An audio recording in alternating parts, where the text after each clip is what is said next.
The Speckled Band. In glancing over the notes of the 70-odd cases in which I have, during the last 8 years, studied the methods of my friend Sherlock Holmes, I find many tragic, some comic, a large number merely strange, but none commonplace. For working as he did rather for the love of his art than for the acquirement of wealth, he refused to associate himself with any investigation which did not tend towards the unusual, and even the fantastic. Of all these varied cases, however, I cannot recall any which presented more singular features than that which was associated with the well-known Surrey family of the Roylotts of Stoke Moran. The events in question occurred in the early days of my association with Holmes, when we were sharing rooms as bachelors in Baker Street. It is possible that I might have placed them upon record before, but a promise of secrecy was made at the time, from which I have only been freed during the last month by the untimely death of the lady to whom the pledge was given. It is perhaps as well that the facts should now come to light, for I have reasons to know that there are widespread rumours as to the death of Dr. Grimesby Roylott, which tend to make the matter even more terrible than the truth. It was early in April in the year 83 that I woke one morning to find Sherlock Holmes standing, fully dressed, by the side of my bed. He was a late riser, as a rule, and as the clock on the mantelpiece showed me that it was only 7:15, I blinked up at him in some surprise, and perhaps just a little resentment, for I was myself regular in my habits. "Very sorry to knock you up, Watson," said he, "but it's the common lot this morning. Mrs. Hudson has been knocked up, she retorted upon me, and I on you. What is it, then? A fire? No, a client. It seems that a young lady has arrived in a considerable state of excitement, who insists upon seeing me.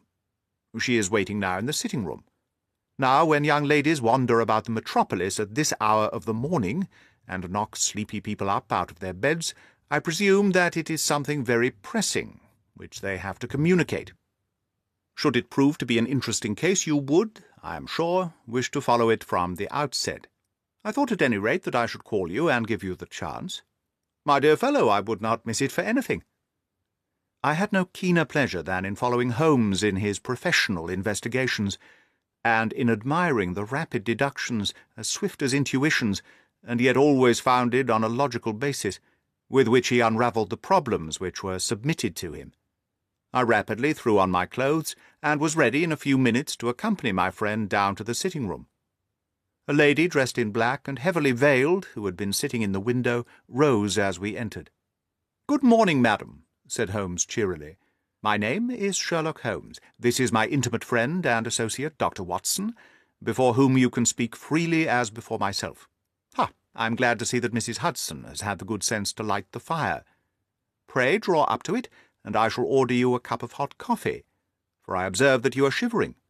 "It is not the cold which makes me shiver," said the woman in a low voice, changing her seat as requested. "What then?" "It is fear, Mr. Holmes. It is terror." She raised her veil as she spoke, and we could see that she was indeed in a pitiable state of agitation, her face all drawn and grey, with restless, frightened eyes, like those of some hunted animal. Her features and figure were those of a woman of 30, but her hair was shot with premature grey, and her expression was weary and haggard. Sherlock Holmes ran her over with one of his quick, all-comprehensive glances. "You must not fear," said he soothingly, bending forward and patting her forearm. "We shall soon set matters right, I have no doubt. You have come in by train this morning, I see." "You know me, then?" "No, but I observe the second half of a return ticket in the palm of your left glove. You must have started early, and yet you had a good drive in a dog-cart along heavy roads before you reached the station." The lady gave a violent start, and stared in bewilderment at my companion. "There is no mystery, my dear madam," said he, smiling. "The left arm of your jacket is spattered with mud in no less than 7 places. The marks are perfectly fresh. There is no vehicle save a dog-cart which throws up mud in that way, and then only when you sit on the left-hand side of the driver." "Whatever your reasons may be, you are perfectly correct," said she. "I started from home before 6, reached Leatherhead at 20 past, and came in by the first train to Waterloo. Sir, I can stand this strain no longer. I shall go mad if it continues. I have no one to turn to, none, save only one who cares for me, and he, poor fellow, can be of little aid. I have heard of you, Mr. Holmes. I have heard of you from Mrs. Farintosh, whom you helped in the hour of her sore need. It was from her that I had your address. Oh, sir, do you not think that you could help me too, and at least throw a little light through the dense darkness which surrounds me? At present it is out of my power to reward you for your services, but in a month or two I shall be married, with the control of my own income, and then at least you shall not find me ungrateful." Holmes turned to his desk, and, unlocking it, drew out a small case-book, which he consulted. "Farintosh," said he. "Ah, yes, I recall the case. It was concerned with an opal tiara. I think it was before your time, Watson. I can only say, madam, that I shall be happy to devote the same care to your case as I did to that of your friend. As to reward, my profession is its reward, but you are at liberty to defray whatever expenses I may be put to, at the time which suits you best. And now I beg that you will lay before us everything that may help us in forming an opinion upon the matter." "Alas," replied our visitor, "the very horror of my situation lies in the fact that my fears are so vague, and my suspicions depend so entirely upon small points, which might seem trivial to another, that even he to whom of all others I have a right to look for help and advice looks upon all that I tell him about it as the fancies of a nervous woman. He does not say so, but I can read it from his soothing answers and averted eyes. But I have heard, Mr. Holmes, that you can see deeply into the manifold wickedness of the human heart. You may advise me how to walk amid the dangers which encompass me." "I am all attention, madam." "My name is Helen Stoner, and I am living with my stepfather, who is the last survivor of one of the oldest Saxon families in England, the Roylots of Stoke Moran, on the western border of Surrey." Holmes nodded his head. "The name is familiar to me," said he. "The family was at one time among the richest in England, and the estate extended over the borders into Berkshire in the north and Hampshire in the west.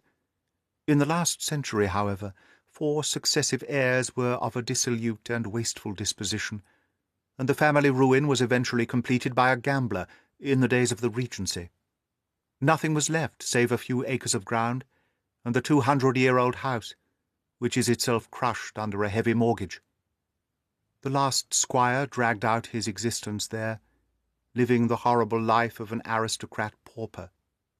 But his only son, my stepfather, seeing that he must adapt himself to the new conditions, obtained an advance from a relative, which enabled him to take a medical degree, and went out to Calcutta, where, by his professional skill and force of character, he established a large practice. In a fit of anger, however, caused by some robberies which had been perpetrated in the house, he beat his native butler to death, and narrowly escaped a capital sentence. As it was, he suffered a long term of imprisonment, and afterwards returned to England a morose and disappointed man. When Dr. Roylott was in India, he married my mother, Mrs. Stoner, the young widow of Major General Stoner of the Bengal Artillery. My sister Julia and I were twins, and we were only 2 years old at the time of my mother's remarriage. She had a considerable sum of money, not less than 1,000 a year, and this she bequeathed to Dr. Roylott entirely whilst we resided with him, with a provision that a certain annual sum should be allowed to each of us in the event of our marriage. Shortly after our return to England, my mother died. She was killed 8 years ago in a railway accident near Crewe. Dr. Roylott then abandoned his attempts to establish himself in practice in London, and took us to live with him in the ancestral house at Stoke Moran. The money which my mother had left was enough for all our wants, and there seemed no obstacle to our happiness. But a terrible change came over our stepfather about this time. Instead of our making friends and exchanging visits with our neighbours, who had at first been overjoyed to see a Roylott of Stoke Moran back in the old family seat, he shut himself up in his house, and seldom came out, save to indulge in ferocious quarrels with whoever might cross his path. Violence of temper approaching to mania has been hereditary in the men of the family, and in my stepfather's case it had, I believe, been intensified by his long residence in the tropics. A series of disgraceful brawls took place, 2 of which ended in the police court, until at last he became the terror of the village, and the folks would fly at his approach, for he is a man of immense strength, and absolutely uncontrollable in his anger. Last week he hurled the local blacksmith over a parapet into a stream, and it was only by paying over all the money that I could gather that I was able to avert another public exposure. He had no friends at all save the wandering gipsies, and he would give these vagabonds leave to encamp upon the few acres of bramble-covered land which represent the family estate, and would accept in return the hospitality of their tents, wandering away with them sometimes for weeks on end. He has a passion also for Indian animals, which are sent over to him by a correspondent, and he has at this moment a cheetah and a baboon, which wander freely over his grounds, and are feared by the villagers almost as much as their master. You can imagine from what I say that my poor sister Julia and I had no great pleasure in our lives. No servant would stay with us, and for a long time we did all the work of the house.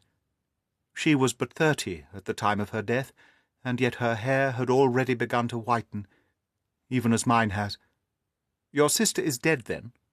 She died just 2 years ago, and it is of her death that I wish to speak to you.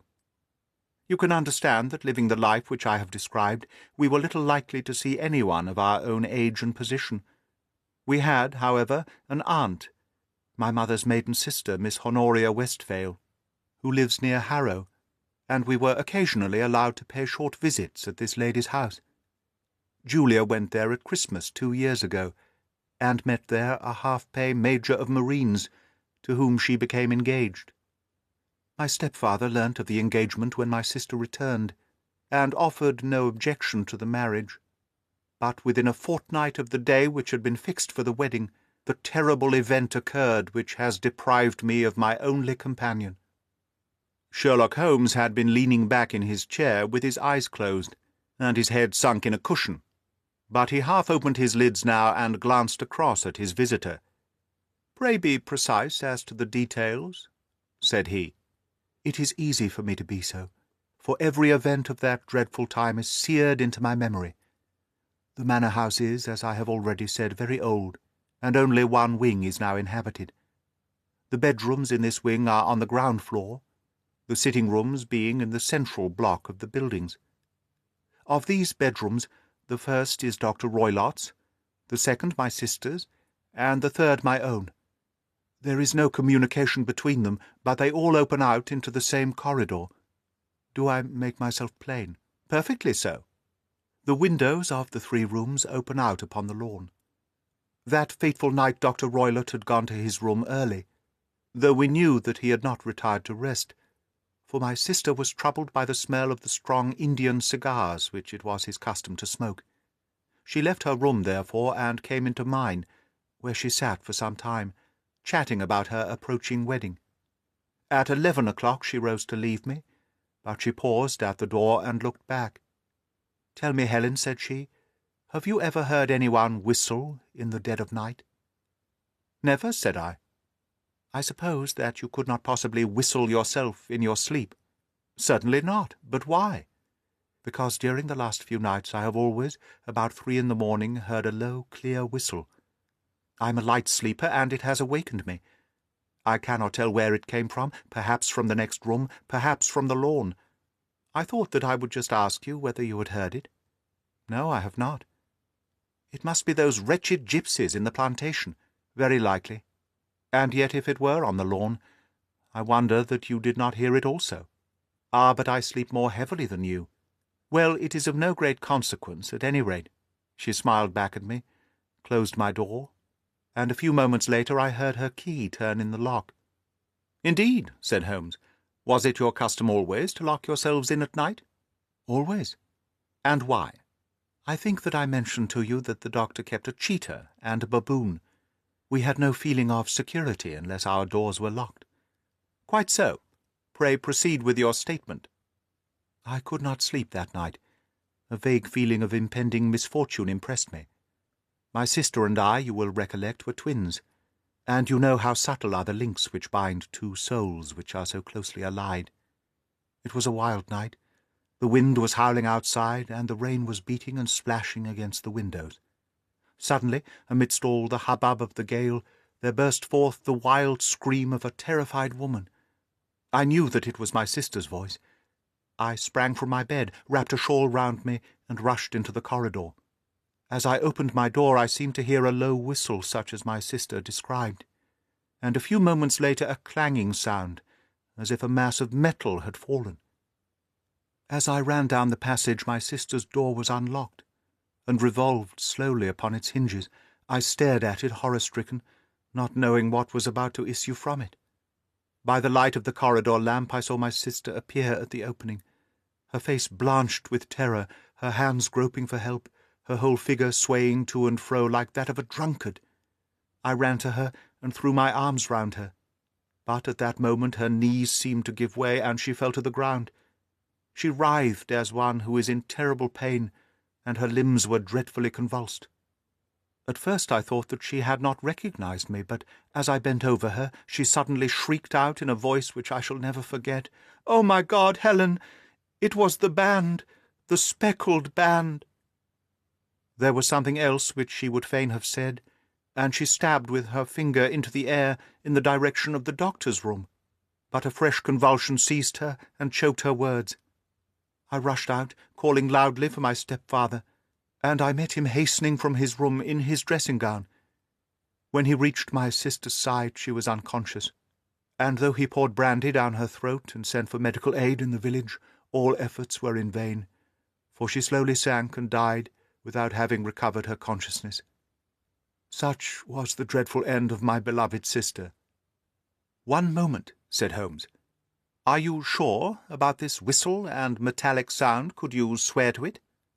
"That is what the county coroner asked me at the inquiry. It is my strong impression that I heard it, and yet among the crash of the gale and the creaking of an old house, I may possibly have been deceived." "Was your sister dressed?" "No, she was in her nightdress. In her right hand was found the charred stump of a match, and in her left a matchbox, showing that she had struck a light and looked about her when the alarm took place. That is important. And what conclusion did the coroner come to?" "He investigated the case with great care, for Dr. Roylott's conduct has long been notorious in the county. But he was unable to find any satisfactory cause of death. My evidence showed that the door had been fastened upon the inner side, and the windows were blocked by old-fashioned shutters with broad iron bars, which were secured every night. The walls were carefully sounded, and were shown to be quite solid all round, and the flooring was also thoroughly examined with the same result. The chimney is wide, but is barred up by 4 large staples. It is certain, therefore, that my sister was quite alone when she met her end. Besides, there were no marks of any violence upon her." "How about poison?" "The doctors examined her for it, but without success." "What do you think that this unfortunate lady died of, then?" "It is my belief that she died of pure fear and nervous shock, though what it was which frightened her I cannot imagine." "Were there gipsies in the plantation at the time?"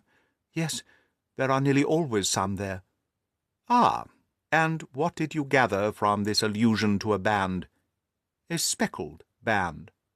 "Sometimes I have thought that it was merely the wild talk of delirium, sometimes that it may have referred to some band of people, perhaps to these very gipsies in the plantation. I do not know whether these spotted handkerchiefs which so many of them wear over their heads might have suggested the strange adjective which she used." Holmes shook his head like a man who is far from being satisfied. "These are very deep waters," said he. "Pray go on with your narrative." 2 years have passed since then, and my life has been, until lately, lonelier than ever. A month ago, however, a dear friend, whom I have known for many years, has done me the honour to ask my hand in marriage. His name is Armitage, Percy Armitage, the second son of Mr. Armitage of Crane Water, near Reading.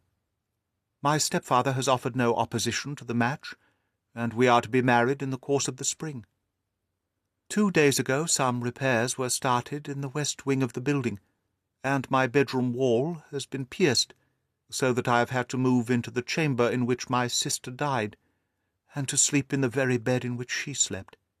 Imagine, then, my thrill of terror when last night, as I lay awake, thinking over her terrible fate, I suddenly heard in the silence of the night the low whistle which had been the herald of her own death. I sprang up and lit the lamp, but nothing was to be seen in the room.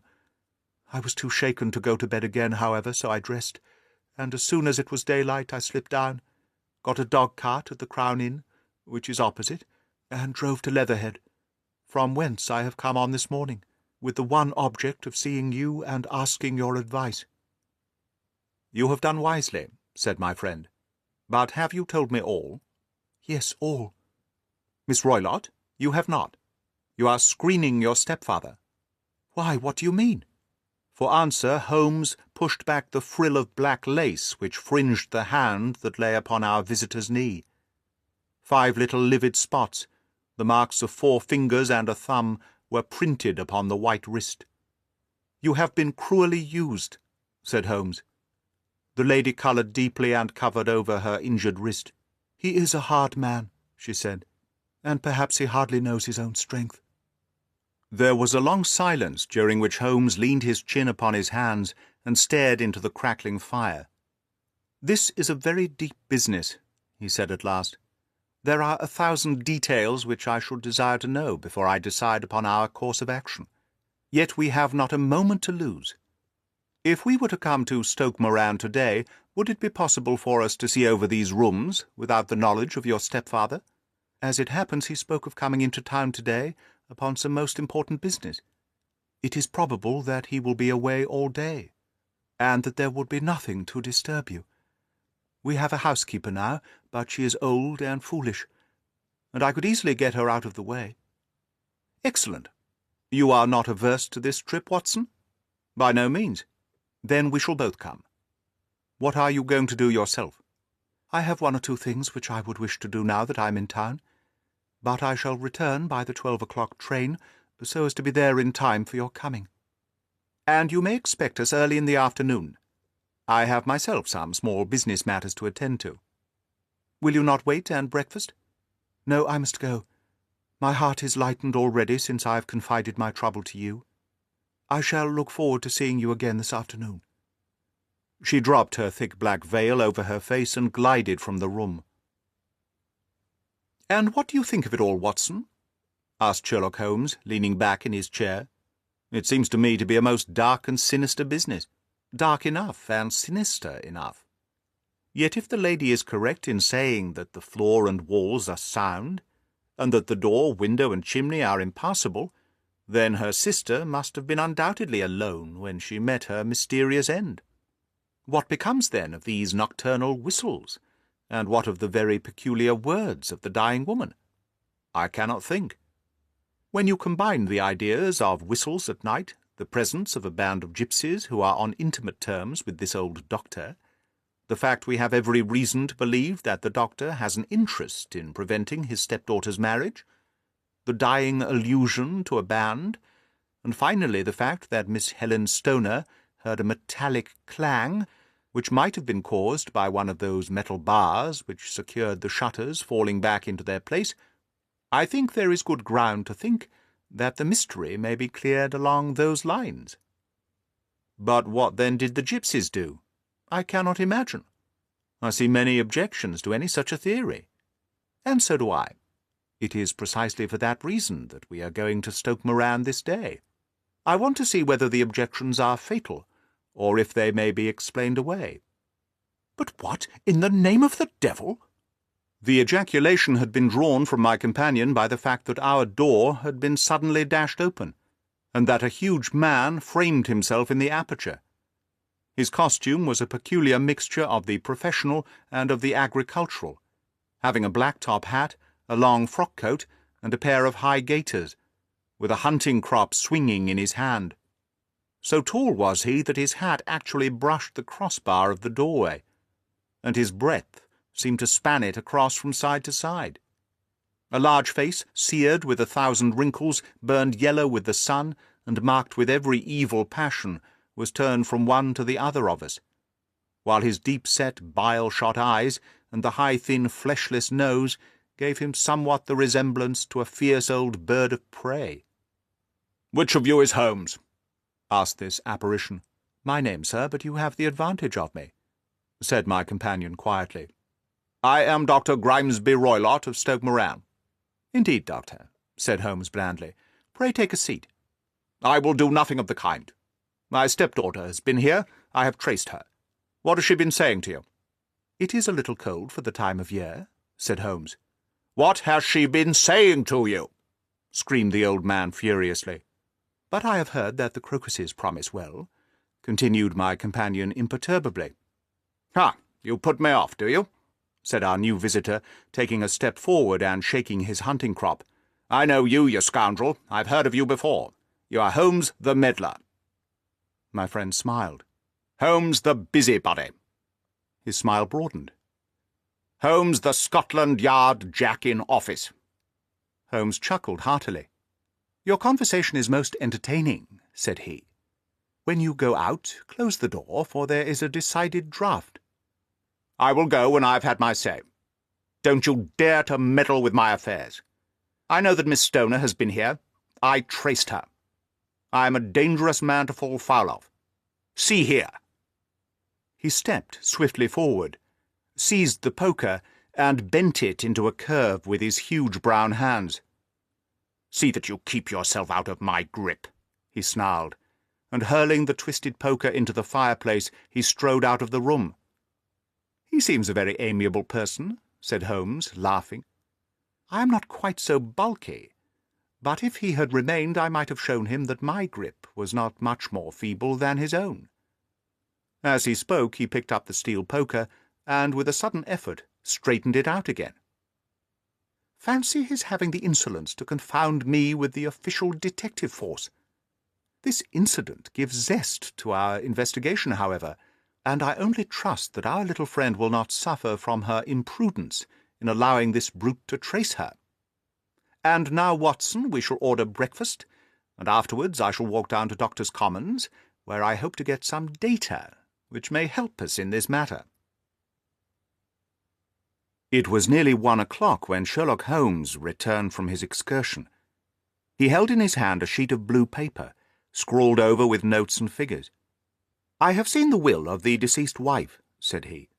"To determine its exact meaning, I have been obliged to work out the present prices of the investments with which it is concerned.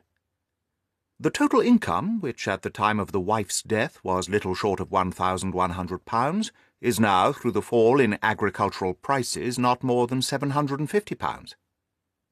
Each daughter can claim an income of £250 in case of marriage. It is evident, therefore, that if both girls had married, this beauty would have had a mere pittance, while even one of them would cripple him to a serious extent. My morning's work has not been wasted, since it has proved that he has the very strongest motives for standing in the way of anything of the sort. And now, Watson, this is too serious for dawdling, especially as the old man is aware that we are interesting ourselves in his affairs. So, if you are ready, we shall call a cab and drive to Waterloo. I should be very much obliged if you would slip your revolver into your pocket. An Ely's No. 2 is an excellent argument with gentlemen who can twist steel pokers into knots. That and a toothbrush are, I think, all that we need." At Waterloo we were fortunate in catching a train for Leatherhead, where we hired a trap at the station inn, and drove for 4 or 5 miles through the lovely Surrey lanes. It was a perfect day, with a bright sun and a few fleecy clouds in the heaven. The trees and wayside hedges were just throwing out their green shoots, and the air was full of the pleasant smell of the moist earth. To me, at least, there was a strange contrast between the sweet promise of the spring and this sinister quest upon which we were engaged. My companion sat in the front of the trap, his arms folded, his hat pulled down over his eyes, and his chin sunk upon his breast, buried in the deepest thought. Suddenly, however, he started, tapped me on the shoulder, and pointed over the meadows. "Look there," said he. A heavy timbered park stretched up in a gentle slope. thickened into a grove at the highest point. From amidst the branches there jutted out the grey gables and high roof-tree of a very old mansion. "Stoke Moran?" said he. "Yes, sir, that be the house of Dr. Grimesby Roylott," remarked the driver. "There is some building going on over there," said Holmes. "That is where we are going." "There's the village," said the driver, pointing to a cluster of roofs some distance to the left. "But if you want to get to the house, you'll find it shorter to go over this stile, and so by the footpath over the fields. There it is, where the lady is walking." "And the lady, I fancy, is Miss Stoner," observed Holmes, shading his eyes. "Yes, I think we had better do as you suggest." We got off, paid our fare, and the trap rattled back on its way to Leatherhead. "I thought it as well," said Holmes as we climbed the stile, "that this fellow should think we had come here as architects or on some definite business. It may stop his gossip. Good afternoon, Miss Stoner. You see that we have been as good as our word." Our client of the morning had hurried forward to meet us, with a face which spoke her joy. "I have been waiting so eagerly for you," she cried, shaking hands with us warmly. "All has turned out splendidly. Dr. Roylott has gone to town, and it is unlikely that he will be back before evening." "We have had the pleasure of making the doctor's acquaintance," said Holmes, and in a few words he sketched out what had occurred. Miss Stoner turned white to the lips as she listened. "Good heavens!" she cried.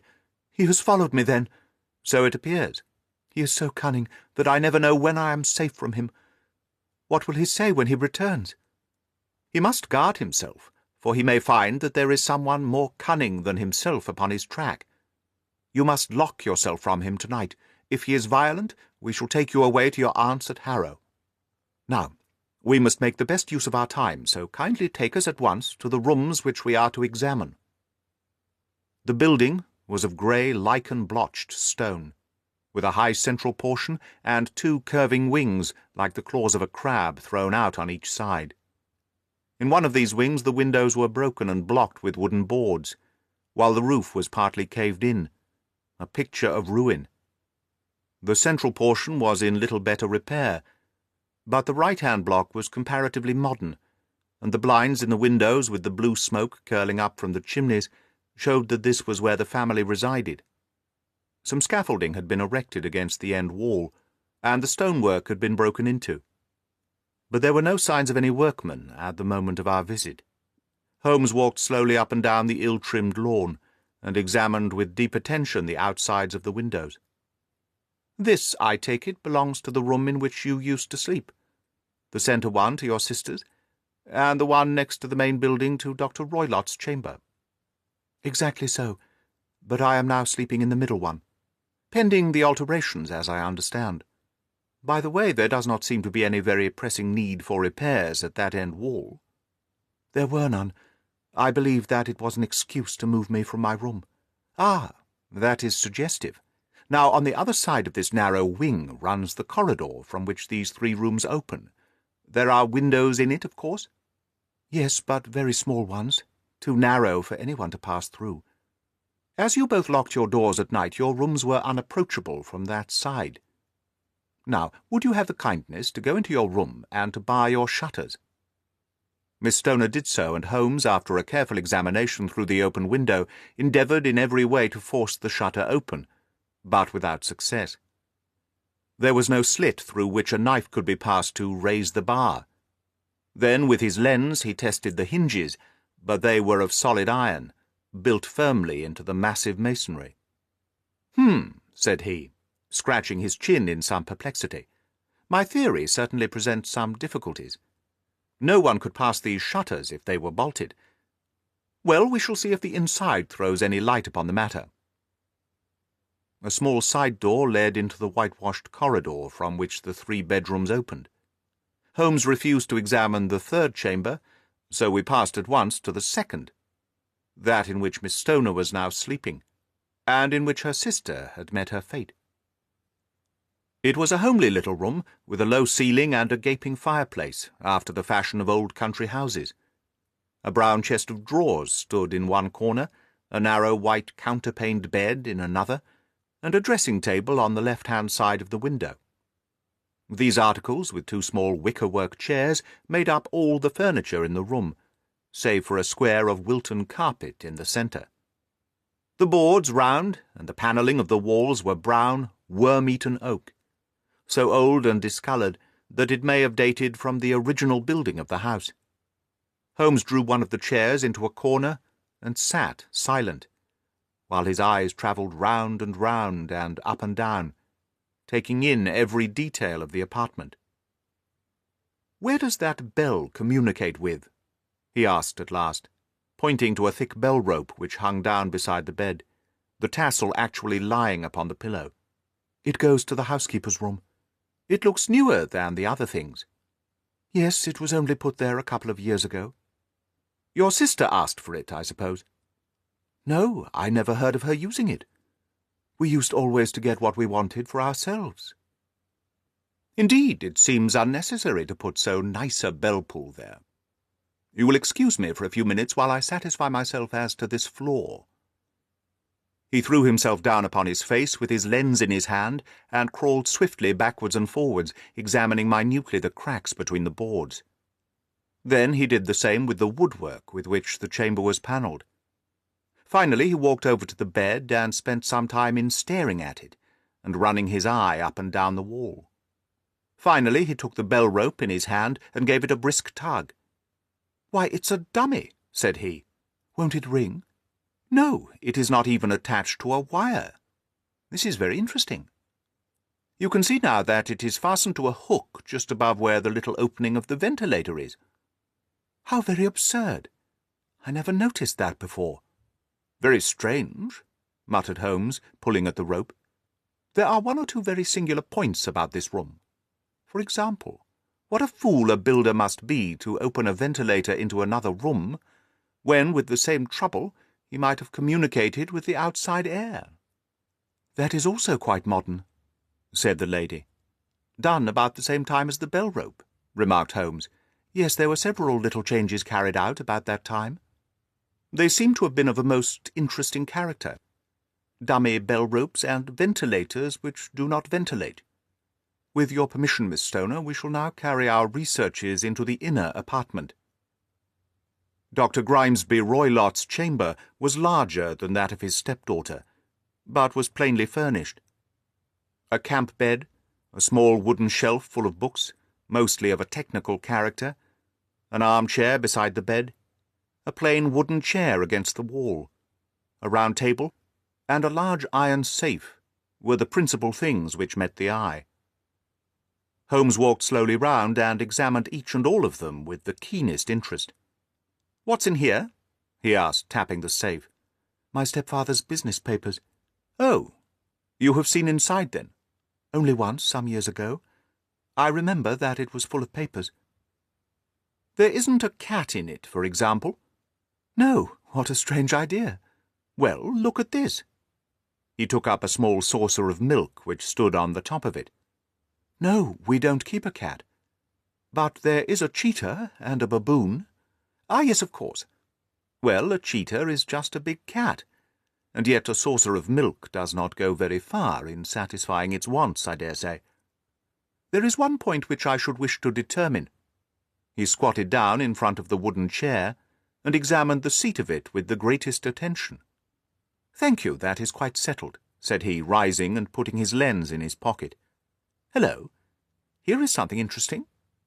The object which had caught his eye was a small dog-lash hung upon one corner of the bed. The lash, however, was curled upon itself and tied so as to make a loop of whipcord. "What do you make of that, Watson?" "It's a common enough lash, but I don't know why it should be tied." "That is not quite so common, is it? Ah me, it's a wicked world, and when a clever man turns his brain to crime, it is the worst of all. I think that I have seen enough now, Miss Stoner, and with your permission we shall walk out upon the lawn." I had never seen my friend's face so grim or his brow so dark, as it was when we turned from the scene of this investigation. We had walked several times up and down the lawn, neither Miss Stoner nor myself liking to break in upon his thoughts before he roused himself from his reverie. "It is very essential, Miss Stoner," said he, "that you should absolutely follow my advice in every respect. "I shall most certainly do so. The matter is too serious for any hesitation. Your life may depend upon your compliance. I assure you that I am in your hands. In the first place, both my friend and I must spend the night in your room." Both Miss Stoner and I gazed at him in astonishment. "Yes, it must be so. Let me explain. I believe that is the village inn over there." "Yes, that is the Crown." "Very good. Your windows would be visible from there?" "Certainly." "You must confine yourself to your room on pretence of a headache when your stepfather comes back. Then, when you hear him retire for the night, you must open the shutters of your window, undo the hasp, put your lamp there as a signal to us, and then withdraw, with everything which you are likely to want, into the room which you used to occupy. I have no doubt that, in spite of the repairs, you could manage there for one night." "Oh, yes, easily. The rest you will leave in our hands." "But what will you do?" "We shall spend the night in your room, and we shall investigate the cause of this noise which has disturbed you." "I believe, Mr. Holmes, that you have already made up your mind," said Miss Stoner, laying her hand upon my companion's sleeve. "Perhaps I have." "Then, for pity's sake, tell me what was the cause of my sister's death." "I should prefer to have clearer proofs before I speak." "You can at least tell me whether my own thought is correct, and if she died from sudden fright." "No, I do not think so. I think that there was probably some more tangible cause. And now, Miss Stoner, we must leave you, for if Dr. Roylott returned and saw us, our journey would be in vain. Good-bye, and be brave, for if you will do what I have told you, you may rest assured that we shall soon drive away the dangers that threaten you." Sherlock Holmes and I had no difficulty in engaging a bedroom and sitting-room at the Crown Inn. They were on the upper floor, and from our window we could command a view of the avenue gate and of the inhabited wing of Stoke Moran Manor House. At dusk we saw Dr. Grimesby Roylott drive past, his huge form looming up beside the little figure of the lad who drove him. The boy had some slight difficulty in undoing the heavy iron gates, and we heard the hoarse roar of the doctor's voice and saw the fury with which he shook his clenched fists at him. The trap drove on, and a few minutes later we saw a sudden light spring up among the trees, as the lamp was lit in one of the sitting-rooms. "Do you know, Watson," said Holmes, as we sat together in the gathering darkness, "I have really some scruples as to taking you tonight. There is a distinct element of danger. Can I be of assistance? Your presence might be invaluable." "Then I shall certainly come. It is very kind of you. You speak of danger. You have evidently seen more in these rooms than was visible to me." "No, but I fancy that I may have deduced a little more. I imagine that you saw all that I did." "I saw nothing remarkable save the bell-rope, and what purpose that could answer, I confess, is more than I can imagine." "You saw the ventilator, too?" "Yes, but I do not think that it is a very unusual thing to have a small opening between two rooms.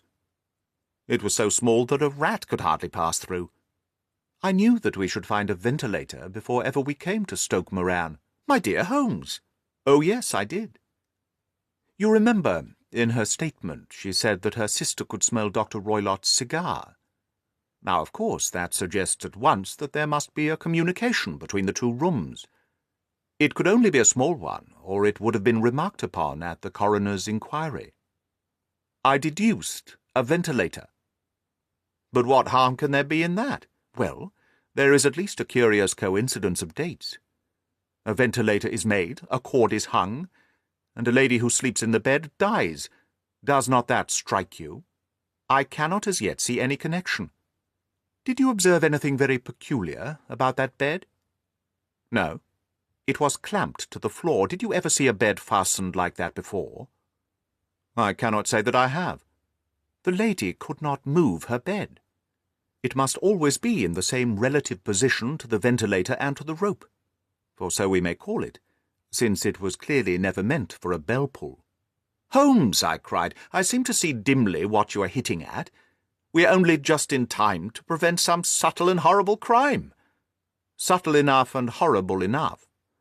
When a doctor does go wrong, he is the first of criminals. He has nerve and he has knowledge. Palmer and Pritchard were among the heads of their profession. This man strikes even deeper, but I think, Watson, that we shall be able to strike even deeper still. But we shall have horrors enough before the night is over. For goodness' sake, let us have a quiet pipe and turn our minds for a few hours to something more cheerful. About 9 o'clock the light among the trees was extinguished, and all was dark in the direction of the manor house. 2 hours passed slowly away, and then suddenly, just at the stroke of 11, a single bright light shone out right in front of us. "That is our signal," said Holmes, springing to his feet. "It comes from the middle window." As we passed out, he exchanged a few words with the landlord, explaining that we were going on a late visit to an acquaintance, and that it was possible that we might spend the night there. A moment later we were out on the dark road, a chill wind blowing in our faces, and one yellow light twinkling in front of us through the gloom to guide us on our sombre errand. There was little difficulty in entering the grounds, for unrepaired breaches gaped in the old park wall. Making our way among the trees, we reached the lawn, crossed it, and were about to enter through the window, when out from a clump of laurel bushes there darted what seemed to be a hideous and distorted child, who threw itself on the grass with writhing limbs, and then ran swiftly across the lawn into the darkness. "My God!" I whispered. "Did you see it?" Holmes was for a minute as startled as I. His hand closed like a vice upon my wrist in his agitation. Then he broke into a low laugh and put his lips to my ear. "It is a nice household," he murmured. "That is the baboon." I had forgotten the strange pets which the doctor affected. There was a cheetah, too. Perhaps we might find it upon our shoulders at any moment. I confess that I felt easier in my mind when, after following Holmes's example and slipping off my shoes, I found myself inside the bedroom. My companion noiselessly closed the shutters, moved the lamp onto the table, and cast his eyes round the room. All was as we had seen it in the daytime. Then, creeping up to me and making a trumpet of his hand, he whispered into my ear again so gently that it was all that I could do to distinguish the words. "The least sound would be fatal to our plans." I nodded to show that I had heard. "We must sit without a light. He would see it through the ventilator." I nodded again. "Do not go to sleep. Your very life may depend upon it. Have your pistol ready in case we should need it. I will sit on the side of the bed, and you in the chair." I took out my revolver and laid it on the corner of the table. Holmes had brought up a long, thin cane, and this he placed upon the bed beside him. By it he laid the box of matches and the stump of a candle. Then he turned down the lamp, and we were left in darkness. How shall I ever forget that dreadful vigil? I could not hear a sound, not even the drawing of a breath, and yet I knew that my companion sat open-eyed, within a few feet of me, in the same state of nervous tension in which I was myself. The shutters cut off the least ray of light, and we waited in absolute darkness. From outside came the occasional cry of a night-bird, and once, at our very window, a long-drawn, cat-like whine, which told us that the cheetah was indeed at liberty. Far away we could hear the deep tones of the parish clock, which boomed out every quarter of an hour. How long they seemed, those quarters! 12 o'clock, and 1, and 2, and 3, and still we sat waiting silently for whatever might befall. Suddenly there was a momentary gleam of a light up in the direction of the ventilator, which vanished immediately, but was succeeded by a strong smell of burning oil and heated metal. Someone in the next room had lit a dark lantern. I heard a gentle sound of movement, and then all was silent once more, though the smell grew stronger. For half an hour I sat with straining ears. Then suddenly another sound became audible, a very gentle, soothing sound like that of a small jet of steam escaping continually from a kettle. The instant that we heard it, Holmes sprang from the bed, struck a match, and lashed furiously with his cane at the bell-pull. "You see it, Watson?" he yelled. "You see it?" But I saw nothing. At the moment when Holmes struck the light, I heard a low, clear whistle, but the sudden glare flashing into my weary eyes made it impossible for me to tell what it was at which my friend lashed so savagely. I could, however, see that his face was deadly pale and filled with horror and loathing. He had ceased to strike, and was gazing up at the ventilator, when suddenly there broke from the silence of the night the most horrible cry to which I have ever listened. It swelled up louder and louder, a hoarse yell of pain and fear and anger, all mingled in the one dreadful shriek. They say that away down in the village, and even in the distant parsonage, that cry raised the sleepers from their beds. It struck cold to our hearts, and I stood gazing at Holmes and he at me, until the last echoes of it had died away into the silence from which it rose. "What can it mean?" I gasped. "It means that it is all over," Holmes answered, "and perhaps after all it is for the best. Take your pistol, and we shall enter Dr. Roylott's room." With a grave face he lit the lamp and led the way down the corridor. Twice he struck at the chamber door without any reply from within. Then he turned the handle and entered, I at his heels, with the cocked pistol in my hand. It was a singular sight which met our eyes. On the table stood a dark lantern with the shutter half open, throwing a brilliant beam of light upon the iron safe, the door of which was ajar. Beside this table on the wooden chair sat Dr. Grimesby Roylott, clad in a long grey dressing-gown, his bare ankles protruding beneath, and his feet thrust into red, heel-less Turkish slippers. Across his lap lay the short stock with the long lash, which we had noticed during the day. His chin was cocked upward, and his eyes were fixed in a dreadful, rigid stare at the corner of the ceiling. Round his brow he had a peculiar yellow band, with brownish speckles, which seemed to be bound tightly round his head. As we entered he made neither sound nor motion. "The band, the speckled band," whispered Holmes. I took a step forward. In an instant his strange headgear began to move, and there reared itself from among his hair the squat, diamond-shaped head and puffed neck of a loathsome serpent. "It was a swamp adder," cried Holmes, "the deadliest snake in India. He has died within 10 seconds of being bitten. Violence does in truth recoil upon the violent, and the schemer falls into the pit which he digs for another. Let us thrust this creature back into its den, and we can then remove Miss Stoner to some place of shelter, and let the county police know what has happened." As he spoke he drew the dog-whip swiftly from the dead man's lap, and throwing the noose round the reptile's neck, he drew it from its horrid perch, and, carrying it at arm's length, threw it into the iron safe, which he closed upon it. Such are the true facts of the death of Dr. Grimesby Roylott, of Stoke Moran. It is not necessary that I should prolong a narrative which has already run to too great a length, by telling how we broke the sad news to the terrified girl, how we conveyed her by the morning train to the care of her good aunt at Harrow, of how the slow process of official inquiry came to the conclusion that the doctor met his fate while indiscreetly playing with a dangerous pet. The little which I had yet to learn of the case was told me by Sherlock Holmes as we travelled back next day.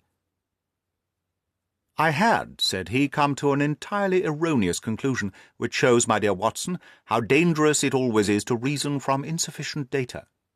The presence of the gipsies, and the use of the word band, which was used by the poor girl, no doubt, to explain the appearance which she had caught a horrid glimpse of by the light of her match, were sufficient to put me upon an entirely wrong scent. I can only claim the merit that I instantly reconsidered my position when, however, it became clear to me that whatever danger threatened an occupant of the room could not come either from the window or the door. My attention was speedily drawn, as I have already remarked to you, to this ventilator and to the bell-rope which hung down to the bed. The discovery that this was a dummy, and that the bed was clamped to the floor, instantly gave rise to the suspicion that the rope was there as a bridge for something passing through the hole and coming to the bed. The idea of a snake instantly occurred to me, and when I coupled it with my knowledge that the doctor was furnished with a supply of creatures from India, I felt that I was probably on the right track. The idea of using a form of poison which could not possibly be discovered by any chemical test was just such a one as would occur to a clever and ruthless man who had had an Eastern training. The rapidity with which such a poison would take effect would also, from his point of view, be an advantage.